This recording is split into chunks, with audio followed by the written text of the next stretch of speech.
स्वागत है आपका पुनः श्री राम अकेडमी रामदेव जी द्वारा विज्ञान विषय के प्रथम अध्याय भोजन एवं मानव स्वास्थ्य। आज का हमारा जो टॉपिक है नशीले पदार्थ। जो कल अपन ने दो नशीले पदार्थ के बारे में बात की थी, गुटखा और तंबाकू, उसी चीज़ को कंटिन्यू रखते हुए आज अपन मदिरा और अफीम, इन दोनों नशीले पदार्थ के बारे में बात करेंगे। तो सर्वप्रथम चलते हैं अपन मदिरा के बारे में, इसकी जानकारी लेते हैं। मदिरा को अपन एक और नाम से जानते हैं, शराब बोलते हैं। जो मदिरा होती है, साइंटिफिक नाम इसका एथिल अल्कोहल होता है, जिसका सूत्र है C2H5OH। जो मदिरा होती है उसको एथिल अल्कोहल बोला जाता है और जिसका सूत्र C2H5OH होता है। अब मदिरा के सेवन करने से अपने शरीर पर क्या क्या दुष्प्रभाव पड़ता है, क्या क्या उसकी हानियां हैं, उसके बारे में देखते हैं। तो मदिरा का सेवन करने से सर्वप्रथम अपने जो कार्य करने की क्षमता है उसमें क्षीणता आती है या कमी आती है। जो एक नॉर्मल व्यक्ति अपने डेली रूटीन में काम करता है उसके अकॉर्डिंग उसका जो काम करने का लेवल है वो बहुत ही कम रह जाता है, तो कार्य करने की क्षमता में कमी आती है मदिरा के सेवन करने से। फिर दूसरा नंबर अपन देखें, दुर्घटना की संभावना। जो व्यक्ति मदिरा का सेवन करके वाहन चलाता है तो उसमें अधिकांश चांस बढ़ जाते हैं दुर्घटना होने के, एक्सीडेंट होने के। इसलिए सार्वजनिक रूप से कानून भी बनाया गया है कि शराब का सेवन करके अपन वाहन न चलाएं, ये कानून बना हुआ है। तीसरा इसमें जो हानि है, स्मरण शक्ति में कमी, यानी जो आपकी याद रखने की मेमोरी है वो आपकी कम हो जाती है। स्मरण शक्ति जो आप याद रखना चाहते हैं वो लॉन्ग टाइम तक आपको याद नहीं रह पाता है, वो मदिरा के सेवन करने से ही होता है। फिर आता है प्रोटीन और कार्बोहाइड्रेट संश्लेषण न हो पाना। इसका मेन कारण है कि अगर आपके शरीर में प्रोटीन और कार्बोहाइड्रेट का संश्लेषण नहीं हो पाता है तो इनसे जो चीजें आवश्यक आपको शरीर में मिलनी चाहिए, जैसे संतुलित भोजन में मिलना चाहिए अपने को प्रोटीन और कार्बोहाइड्रेट, तो जो आपके शरीर में प्रोटीन और कार्बोहाइड्रेट से जो उपयोगी चीजें हैं वो आपको नहीं मिल पाएगी। क्यों?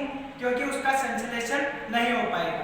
जब ये दोनों चीजें आपके शरीर में उपलब्ध नहीं होगी तो आप जो संतुलित भोजन ले रहे हो वो ऑटोमेटिक असंतुलित भोजन में कन्वर्ट हो जाता है और असंतुलित भोजन सीधे सीधे कुपोषण का कारण बनता है। तो यहाँ से डायरेक्ट ही मदिरा के सेवन करने से दो प्रकार की हानियां हो रही है, प्रोटीन और कार्बोहाइड्रेट का संश्लेषण नहीं हो रहा है और इनके संश्लेषण नहीं होने से कुपोषण का प्रभाव पड़ता है और जिससे आपका शरीर विकृत होने की संभावना लगता है।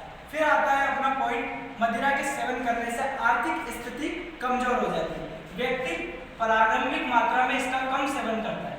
जो प्रारंभिक जब वो स्टार्टिंग करता है मदिरा सेवन करना तब उसकी कम मात्रा में सेवन करता है, लेकिन धीरे धीरे ये लत उसको लग जाती है और वो प्रारंभिक मात्रा से कहीं ज़्यादा मात्रा में उसका सेवन करने लग जाता है, जिसके कारण उसको बार बार पैसों की जरूरत होती है, तो आर्थिक स्थिति उसकी वजह से उनकी कमजोर हो जाती है। फिर आता है सामाजिक प्रतिष्ठा में कमी। आपने देखा होगा जो व्यक्ति मदिरा या शराब का सेवन करते हैं वो बिना फालतू के गाली गलौज करना या दुर्घटना हो जाने पर अशब्द बोलना, अशोभनीय व्यवहार करना, ऐसे कार्य को करते हैं जिससे उनकी समाज में जो प्रतिष्ठा बनी होती है वो घट जाती है। ये हो गया अपना मदिरा के बारे में, एथिल अल्कोहल C2H5OH, और ये इसकी कुछ हानियां थी। अब अपन चलते हैं अफीम। जो अफीम है ये भी नशीले पदार्थ में ही आती है। वैसे इसका उपयोग अच्छे कार्यों के लिए किया जाता है, लेकिन कुछ लोग इसका दुरुपयोग भी करते हैं। अफीम को वैसे शीत ऋतु में बोया जाता है। शीत ऋतु में बोई जाने वाली फसल जो होती है अपनी रबी की फसल होती है, लेकिन अफीम की फसल को अपन रबी की फसल नहीं बोल सकते। क्यों? क्योंकि ये कुछ ही पैमाने पर उगाई जाती है। अधिकांश भारत में यह फसल नहीं उगाई जाती है। कुछ ऐसे राज्य हैं जिनमें ये उगाई जाती है। तो इसका जो नाम है, जो पादप है, कौन सा पौधा है उससे अफीम प्राप्त हो रही है, तो इसका जो नाम है, साइंटिफिक नाम है पेपेवर सेमनीफेरम। जो इसका साइंटिफिक नाम है, उसके पादप से ये अफीम प्राप्त की जाती है। कैसे प्राप्त की जाती है? जो पेपेवर सेमनीफेरम जो पौधा है उसका जो पौधा होता है उसके जो फल लगते हैं उस कच्चे फलों से दूध प्राप्त किया जाता है और उस दूध को सुखाकर उससे अफीम निकाली जाती है। जब पौधा बनता है उसके चीरा लगाया जाता है, चीरा लगाने के बाद उसमें से जो दूध निकलता है वो सूख जाता है और सूखने के बाद वो अफीम का रूप लेता है। तो अब अफीम में पाए जाते हैं अपने 30 प्रकार के एल्केलाइड। जो अफीम होती है उसमें 30 प्रकार के एल्केलाइड पाए जाते हैं, जिनमें मुख्यतः जो एल्केलाइड होते हैं मार्फिन, कोडीन और निकोटीन। रिपीट, मार्फिन, कोडीन और निकोटीन, ये 30 प्रकार के जो एल्कलॉइड होते हैं उनमें मुख्य एल्कलॉइड है। इसका जो अफीम का उपयोग किया जाता है मेन दर्द निवारक दवाइयां बनाने में किया जाता है। दर्द निवारक दवाइयां बनाने में अफीम का उपयोग किया जाता है, लेकिन कुछ लोग जो होते हैं इसका मिसयूज करते हैं। कैसे? जो नशीला पदार्थ हो रहा है अफीम, उसको नशीले पदार्थ की कैटेगरी में इसलिए ले रहे, देखो अच्छा उपयोग तो है कि दर्द निवारक दवाइयां बन रही, लेकिन नशीला पदार्थ कैसे बन रहा है? क्योंकि कुछ लोग क्या करते हैं, शांति, आनंद और नींद, जब किसी को नींद नहीं आती है अगर उसको अफीम दे दी जाए तो वो कुछ समय के लिए सो सकता है। तो शांति, आनंद और नींद प्राप्त करने के लिए वो क्या करते हैं, अफीम। और अफीम से एक और चीज बनती है हेरोइन, न कि हीरोइन।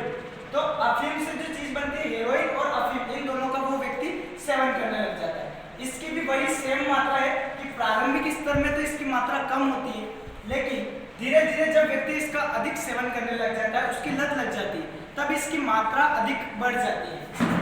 उसी के साथ साथ जो ग्रामीण क्षेत्रों में छोटे बच्चे होते हैं उनकी माताएं उन्हें सुलाने के लिए भी अफीम देती है। जब प्रारंभिक मात्रा में अफीम कम दी जाती है, लेकिन बचपन से ही अगर बच्चे को अफीम दी जाए तो धीरे धीरे उसका जो मात्रा है लेने की वो बढ़ जाती है और वो उसका आदी हो जाता है।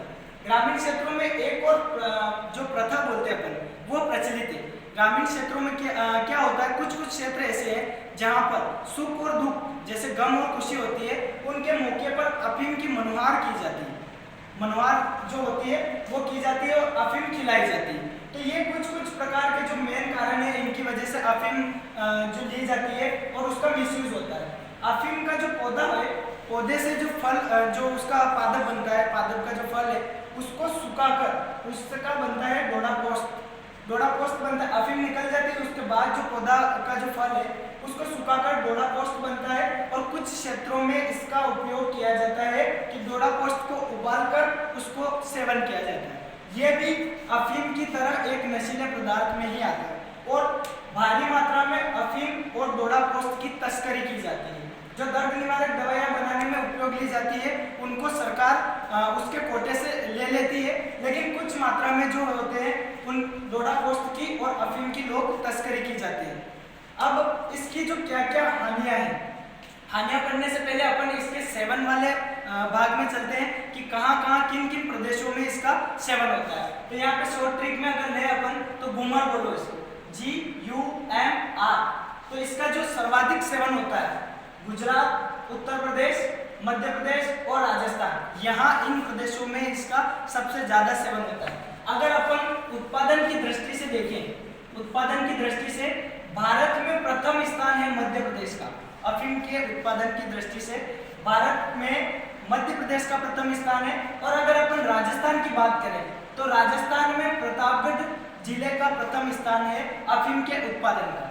यह इसके उत्पादन और सेवन के कुछ राज्य हो गए और राजस्थान का प्रतापगढ़ जिला हो गया। अब इसकी जो हानियां हैं, मुख्यतः हानियां, उनके बारे में देखते हैं। तो अफीम का निरंतर सेवन करने से मेन हानि जो होती है, कोई रोग नहीं होता है, बस हानि ये होती है कि रोग प्रतिरोधक क्षमता यानी इम्यूनिटी पावर कम हो जाती है। जिस व्यक्ति की रोग प्रतिरोधक क्षमता कम हो जाती है वो निरंतर बीमार रहने लग जाते हैं और किसी भी बीमारी से निरंतर ग्रसित रहने से व्यक्ति की मृत्यु भी हो सकती है, असामयिक मृत्यु। तो उसके अलावा जो इसकी हानि है मेन कि इनको लेने से व्यक्ति में आपराधिक प्रवृत्ति बढ़ती है। आपराधिक प्रवृत्ति जैसे चोरी डकैती, जिसका वो सेवन कर रहा है, अगर वो चीज उसे नहीं मिल पा रही है या उसके लिए पैसे उसे नहीं मिल पा रहे हैं तो वो व्यक्ति चोरी या डकैती या मर्डर ऐसे आपराधिक प्रवृत्ति में लीन हो जाता है। उसके साथ ही साथ शारीरिक और मानसिक स्तर पे भी व्यक्ति दुर्बल हो जाता है, शरीर उसका कमजोर हो जाता है, मानसिक स्मृति में कमी आ जाती है, तो शारीरिक और मानसिक दोनों रूप से व्यक्ति विकृत हो जाता है। अब इसके जो उपाय है कि अगर व्यक्ति निरंतर नशीले पदार्थों का सेवन कर रहा है, 4 प्रकार के नशीले पदार्थ मुख्यतः अपन ने पढ़े, गुटखा, तंबाकू, मदिरा और अफीम। अगर निरंतर इनका सेवन व्यक्ति कोई कर रहा है तो उसके 3 प्रकार से उपाय उसकी ये लत छुड़ाने के लिए, या तो नशा मुक्ति केंद्र में उसका इलाज करवाया जाए। जो नशा मुक्ति केंद्र होता है वो नशा को छुड़वाने के लिए कुछ मेडिसिन या कुछ उपाय करते हैं, तो नशा मुक्ति केंद्र में उसको भर्ती कराया जाए, या डॉक्टर की उचित परामर्श और गोलियां लेके उसको छोड़ने की कैपेसिटी रखी जाए। और उसके अलावा जो काफ़ी सारी स्वयंसेवी संस्थाएं चलती है वो भी इन नशों को छुड़ाने के लिए निरंतर प्रयत्न करती है। तो ये कुछ प्रकार के जो नशीले पदार्थ अपन ने पढ़े। अब आगे की जो बात है वो अपन नेक्स्ट वीडियो में बात करेंगे। धन्यवाद।